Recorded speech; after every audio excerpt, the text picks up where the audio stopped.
ကျုပ်ရဲ့လူမျိုးတွေကကျုပ်ကိုကဘာမြေစီဆစ်လွတ်လိုက်ကအကြောင်းရင်းတစ်ခုပဲရှိတယ်အဲ့ဒါကတော့လူသားတွေကိုအမြင့်ပြတ်တက်ပြတ်ပါလူသားတွေဟာအရန်ကိုအောက်တန်းကြပြီးရှို့ပွက်နေတဲ့တရေဝါတွေပါဒါပေမဲ့ကန်ချမာကကျုပ်ပတ်မှာမရှိခဲ့ဘူးမိုးချိုးပစ်လို့ကျုပ်ရဲ့အာခတာရင်ပြတ်ချပြီးတောင်တန်းတွေပေါ်က patience လို့ခေါ်တဲ့မြို့လီနာမှာတောင်းတင်ခဲ့တယ်ကျုပ်ရဲ့ရင်လဲပျက်စီးသွားပြီလူသားတွေကိုတတ်ဖို့လိုအပ်တဲ့စပစ္စည်းလဲပလောက်သွားပြီအသက်ရှင်ဖို့အတွက်ကျုပ်ပုံးနေရတယ်ကန်ဘေးကအင်္ဂလိပ်မှာနေတဲ့လူတစ်ယောက်ကိုတတ်ပြီးသူ့ရဲ့ DNA ကိုယူလိုက်တယ်အခုဆိုရင်ကျုပ်ဟာဒေါက်တာ Harry အဖြစ်ဟန်ဆောင်နေရပြီလာပေါင်းများစွာကျုပ်ပုံးနေခဲ့တယ် Law and Order ဆိုတဲ့ TV show ကိုကြည့်ပြီးလူသားတွေစကားပြောပုံကိုသင်ယူခဲ့တယ်။မှန်ထဲမှာသူတို့ရဲ့အတန်တွေနဲ့ထူးထူးဆန်းဆန်းတဲ့မျက်နှာအမူအရာတွေကိုလေ့ကျင့်ခဲ့တယ်။လူသားတွေဟာသူတို့ပါစက်နဲ့အတန်တွေထွက်ကြတယ်။လက်ကိုသုံးပြီးအစားအစာတွေကိုခန္ဓာကိုယ်ထဲထည့်ကြတယ်။ဒါဟာအရန်ကိုအလုံးမဖြစ်တဲ့နီလန်ပဲ။ကျုပ်လူသားဖြစ်ရတာကိုမကြိုက်ဘူး။အစ်အမေတွေကတောင်းတင်းနေပြီးအရေးပြားကလည်းအရန်ကြက်နေတယ်လို့ပဲ။ဒါပေမဲ့အင်းထဲမှာပျောက်နေတဲ့ကျုပ်ရဲ့လက်နက်ကိုပြန်ရှာဖို့အတွက်သူတို့ထဲကတယောက်လိုဟန်ဆောင်နေရမယ်။ကျုပ်ရဲ့အေးဆေးတဲ့အချိန်တွေဟာရဲတွေရောက်တဲ့အခါမှာတော့ပြီးဆုံးသွားခဲ့တယ်။မြို့ကတူးသီးတို့ဆရာဝန်အသက်ခံလဲလို့သူတို့ကကျုပ်ကိုလာခေါ်တာပါ။ကျုပ်က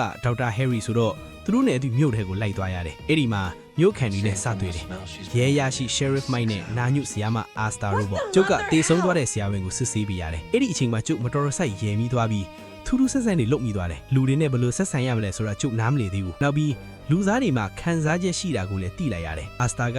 အဲ့ဒီဆရာဝန်တေးသွားလို့ဝမ်းနေနေတာ။ဝမ်းနေတာပါလဲဆိုတာကျုပ်မသိဘူး။ဒါပေမဲ့သူမကတော့ကျုပ်စိတ်ဝင်စားမိတယ်ကျုပ်ရဲ့ဟန်ဆောင်မှုကအပြည့်စုံပဲလို့ထင်ခဲ့တာလူတွေရဲ့မျက်လုံးထဲမှာကျုပ်ဟာနည်းနည်းထူးဆန်းတဲ့အပြုံးရှိတဲ့လူတစ်ယောက်ပဲဒါပေမဲ့လူသားကချို့မှာမျိုးချိုးပြီးတာထူးခြားချက်ရှိနေတယ် Max လို့ခေါ်တဲ့ကောင်လေးကစေကန်နဲ့ဝင်လာပြီးကျုပ်ကိုကြည့်ပြီးအော်ပါလေရောသူကလူကိုမြင်တာမဟုတ်ဘူးကျုပ်ရဲ့တကယ်ဂျိုသားပုံစံကိုမြင်နေတာပါအစိမ်းရောင်အကြီးကွန်းနေမျက်လုံးလီးခုံးနဲ့ကျုပ်ရဲ့တကယ်ယူသွင်းကိုမြင်နေတာပါဒါဟာပြဿနာအကြီးကျယ်ပဲအကယ်၍အဲ့ဒီကောင်လေးကမျိုးတွေကလူတွေကိုဖြိုးဖျက်လိုက်ရင်ကျုပ်ရဲ့မစ်ရှင်ပြီးသွားပြီကျုပ်သူ့ကိုတတ်ဖို့ကြိုးစားမိသူ့အမကတားလိုက်တယ်မြို့တော်ဝင်ကကျုပ်ကိုမြို့တဲ့ဆရာဝန်ဖြစ်နေပေးဖို့တောင်းဆိုတယ်ကျုပ်ကတော့ဒီလူတွေကိုမကူကြည့်ချင်ဘူးတတ်ပဲတတ်ချင်တာဒါပေမဲ့တောင်ပေါ်မှာပျောက်နေတဲ့ကျုပ်ရဲ့လက်နက်ကိုရှာဖို့အချိန်လိုသေးတယ်ဒါကြောင့်ကျုပ်ဒီမှာပဲဆက်နေမယ်